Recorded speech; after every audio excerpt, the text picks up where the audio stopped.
Bruce Catton never imagined that a yellowed, 3-page letter hidden in the West Point archives would reveal the most genius moment of Grant's career. A moment Lee expected to be his humiliation, but which turned into the greatest psychological move in American history.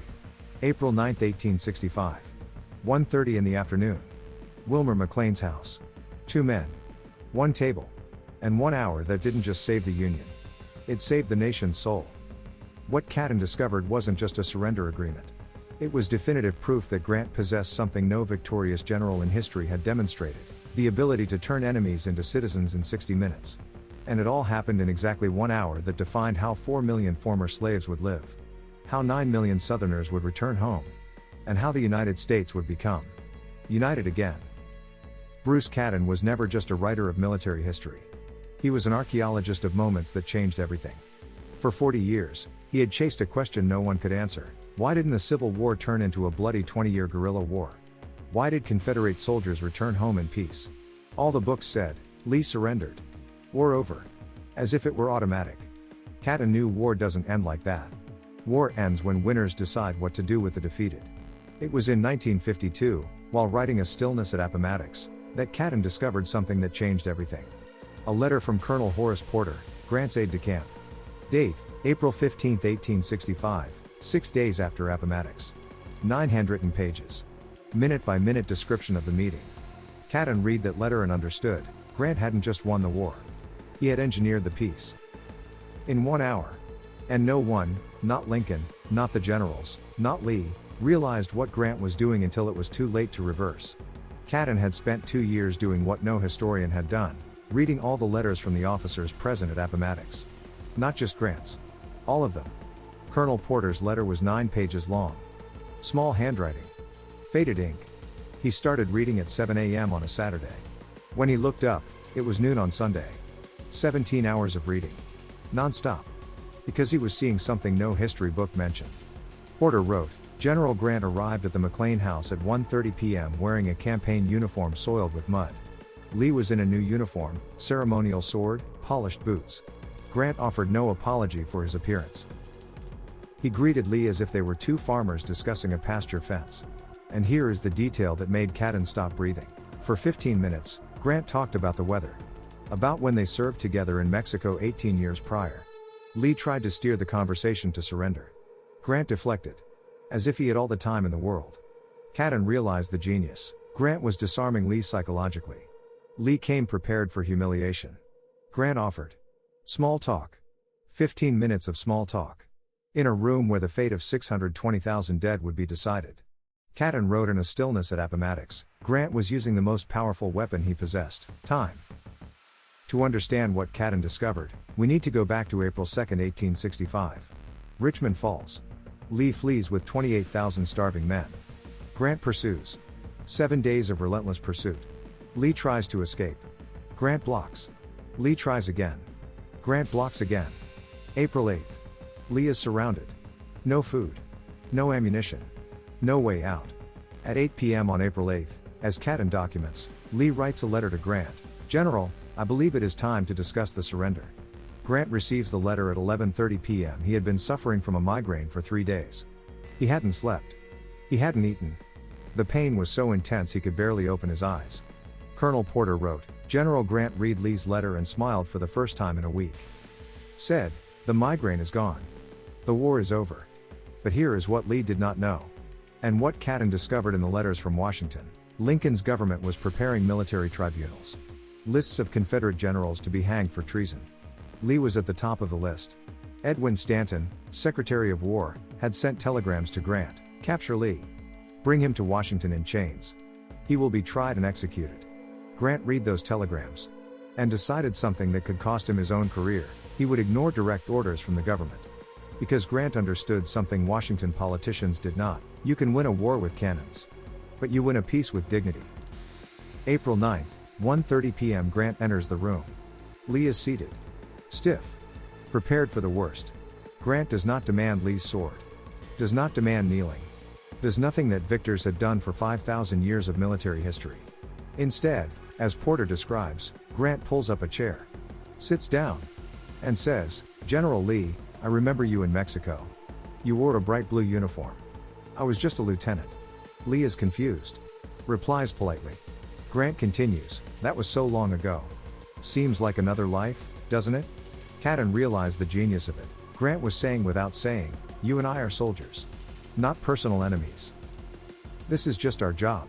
After 15 minutes, Lee finally interrupts. General Grant, I believe we had better discuss the terms of surrender. Grant replies, according to Porter's notes. Oh, yes. The terms. And here happens the moment Catton called the most important decision of the entire war. Grant takes paper and pen. And writes, according to the transcript Catton reproduces in his book, officers and men can return to their homes. They will not be disturbed by the United States authorities while they observe their paroles and the laws in force where they may reside. Lee reads that. Reads it again. And his hands tremble. Because Grant had just written something revolutionary. Will not be disturbed. It meant, no prisons. No hangings. No treason trials. Grant was overriding Washington's orders. With a pen. Then Grant adds, and Catton emphasizes this as the most human detail, officers and men who own their own horses or mules can take them home.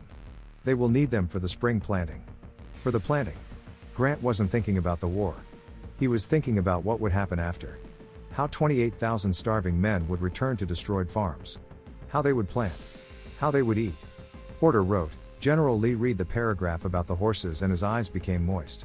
Said, this will have a very happy effect upon my men. Catton discovered something even more stunning in the days following Appomattox. A letter from Confederate General John Gordon, written on April 12, 3 days after the surrender. We expected to be treated as traitors. Some of us expected the gallows. Instead, Union soldiers gave us rations. Shared their tents. A Yankee captain offered me his horse when he saw mine was limping. This didn't happen by accident. Grant had given specific orders. Catton found General Order No. 108, issued by Grant on April 9, 6 p.m. -4 hours after the surrender. No demonstrations of joy will be indulged in. The Confederates are again our countrymen. Treat them as such. Grant had ordered the cancellation of cannon salutes. Of celebrations. Of anything that would humiliate the defeated. General Joshua Chamberlain, who commanded the flag handover ceremony on April 12, wrote something Catton quotes, when I saw the Confederates marching to surrender their arms, I ordered my men to give a military salute. It was not pity. It was respect. Grant taught me that. Military salute. For soldiers who had lost. This had never happened in the history of warfare. It was 3 a.m. when Catton finally understood what Grant had done. He was in his office surrounded by hundreds of letters. And the epiphany hit him like lightning. Grant hadn't written surrender terms. He had written a peace treaty. In 1 hour. Alone. Without consulting Washington.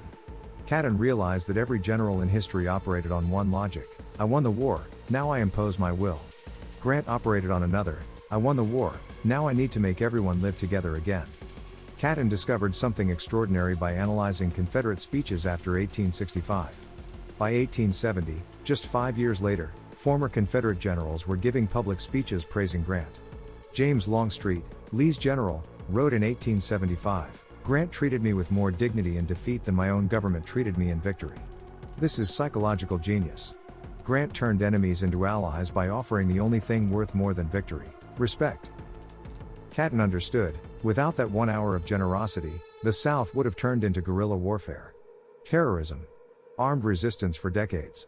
Grant saved 50 years of conflict. With a pen. Catton discovered that 1 hour at Appomattox explained everything that came after. April 10, Lee's army begins disarmament. Zero resistance. May 26, the last Confederate general surrenders. Without a single shot of resistance. In 47 days, a nation of 9 million people who had fought for 4 years. Simply stopped fighting. Historians after Catton calculated, if the Civil War had devolved into guerrilla warfare as expected, it would have killed another 500,000 in 20 years. Grant saved 500,000 lives. In 1 hour. With dignity. But there was a cost. Catton documents, Washington politicians were furious. They thought Grant was too lenient. They wanted hangings. They wanted revenge. Edwin Stanton telegraphed, Grant exceeded his authority. These terms are outrageous. Lincoln replied, let Grant alone. He knows what he is doing. 5 days later, Lincoln was assassinated. And Grant? Grant spent the rest of his life defending those terms. In the final years of his life, Catton visited Appomattox 17 times. He would stand in that McLean House room trying to feel what Grant had felt. He wrote in his memoirs, That 1 hour on April 9th taught me more about leadership than decades studying battles. Because Grant understood something rare. Any general can destroy. Few know how to rebuild. Grant did both. In the same afternoon. Catton's discovery revolutionized how we understand leadership in victory. Because victory is not about crushing. It's about what you do after you crush. Those terms Grant wrote in 1865? They became the basis for the modern military code. The Geneva Convention. How we treat prisoners of war. Grant was 80 years ahead of his time. In 1 hour, we all will have our moment of victory coming. Over a rival. Over an enemy. Over someone who hurt us. The question is, when that moment comes, will you crush as everyone expects? Or will you do as Grant did, offer horses for the planting? Because the difference between winning a battle and winning a peace is dignity. And Grant understood that in 1 hour. If this video changed how you view victory and defeat, leave a like. And tell me in the comments, what detail of this 1 hour impacted you the most?